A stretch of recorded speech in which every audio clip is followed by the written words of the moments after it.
So, grabing alikabok. Ewan ko kung napansin ba ninyo. Grabing alikabok. Kasi ang init. Ayan guys, this will not be the part of the highway. Noon, parte pa to ng Phoenix. Hanggang doon, kung nakikita nyo, from there guys, makikita nyo parang may mga wings na siya. Yung paglalagyan ng flooring, hindi ko alam anong tawag niyan. Saya, may mga tawag kasi sila dyan. Ito, ginagawan pa. Kung nakikita ninyo guys, oh.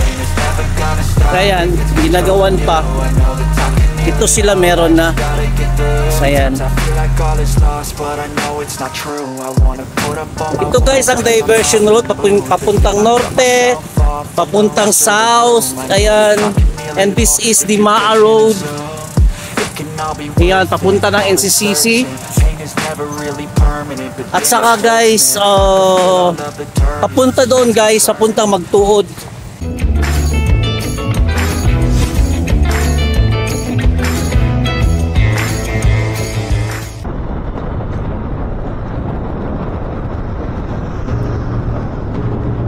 Magandang umaga guys and welcome to Dance Travel. Our destination for today is in Maa Diversion Road para bisitahin yung construction doon regarding flyover. This is my first time na iba-vlog ko yung construction na yan guys. Though lagi akong dumadaan dyan. And last kong dumadaan dyan was still in 2023. We're in wala pa mga poste. So, come on, samahan niyo ako. I could go heal them. Don't believe in fate, don't believe in ceilings. I just need a taste and my mind starts feeling. I don't pace myself, I grind on kneeling. Got lust for change, I just love the feeling. I ain't gonna give up. Got too little time, I'ma live up. Nagbi-build up na ang traffic. Sobrang traffic guys. Grabe.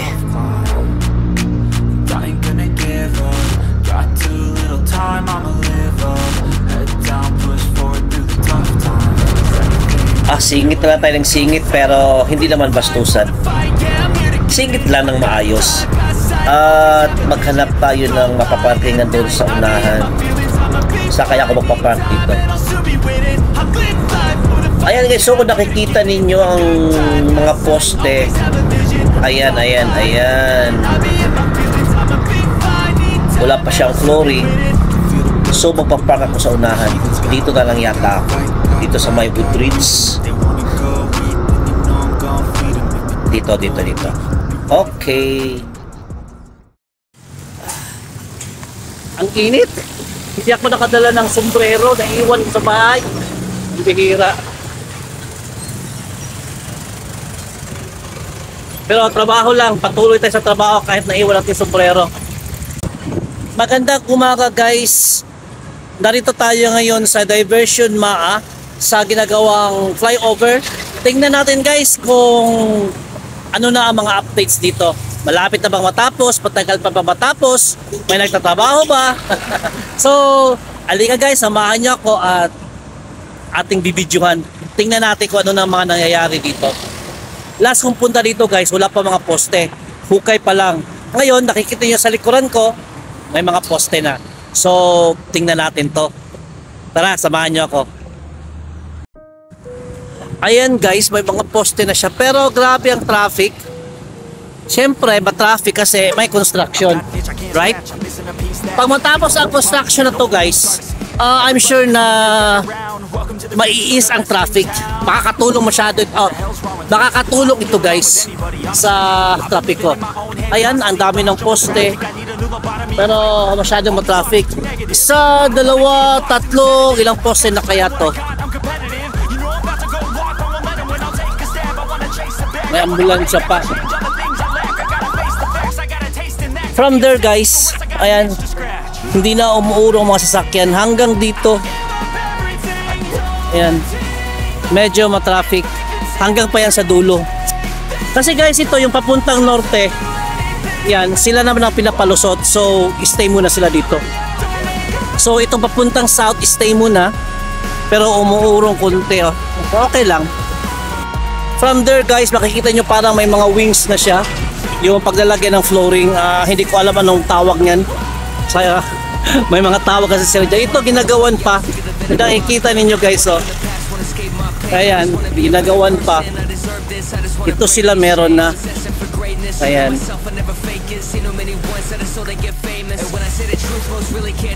And ito guys, wala pa. Tinakpan pa nila. Ilang span kaya to, ano?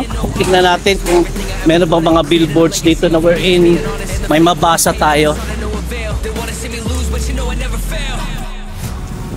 Ito guys ang diversion road papuntang norte, papuntang south. Ayan. And this is the Maa Road. Ayan, papunta ng NCCC. At saka guys, papunta doon guys, papuntang Magtuod. And yung daanan niyan, and diretso na siya ng Kalinan. So dito nagkakaproblema ang traffic kasi parang merging traffic na kasi ito eh.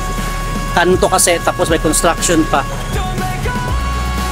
Lalo na guys pag rush hour, sobra. Kahit motorcycle, naranasan ko dito na kahit motorcycle hirap tumawid or hirap dumaan.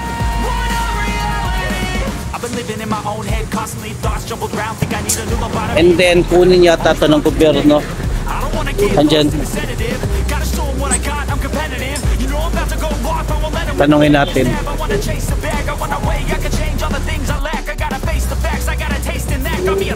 Partner ni sa highway, bay. Partner ni sa highway.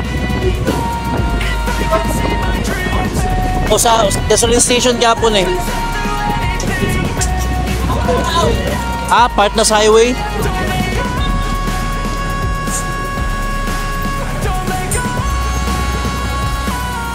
Tinanong ko, walang sumagot. And then yung in-off ko na ang camera, sumagot. So magiging part siya ng highway. Lalaparan nila ang highway para yung hindi dadaan sa flyover, dito dadaan sa gilid. Ayan guys, this will not be the part of the highway. Noon, parte pa to ng Phoenix. Hanggang doon, kung nakikita nyo, ayun o, yung parang may bakod, kanya pa yan. And then kinuha ng government. So parang lalagyan natin ito ng bakod ito. This one lalagyan ng bakod para may partition from the highway and the gasoline station.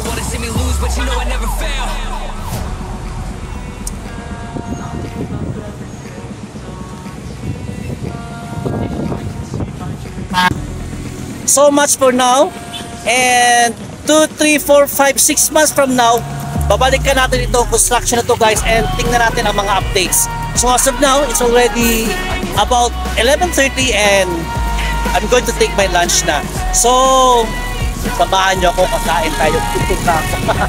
I hope you like my content guys, and God loves you and keep following me. Salamat! So, grabing alikabok. Ewan ko kung napansin ba rin nyo. Grabe yung alikabok. Kasi ang init. From the heathens, got will, got fight, got pride, got reason. If they wanna go eat, then you know I'm gon' feed them. If you're coming for me, hope you're ready for a demon. I got eyes in the back of my head, I'm seeing. Take me for granted and you know I'm leaving. I'ma take what's mine with the webs I'm weaving. I could take this crowd from seeing to believing. Got a taste for blood and my tongue keeps bleeding. From the words I spit, so sharp, so freezing, so cold. Behold, frostbite, they feeling. I could tear you apart or I could go heal them. Don't believe in fate, don't believe in ceilings. I just need a taste and my mind starts feeling. I don't pace myself, I grind on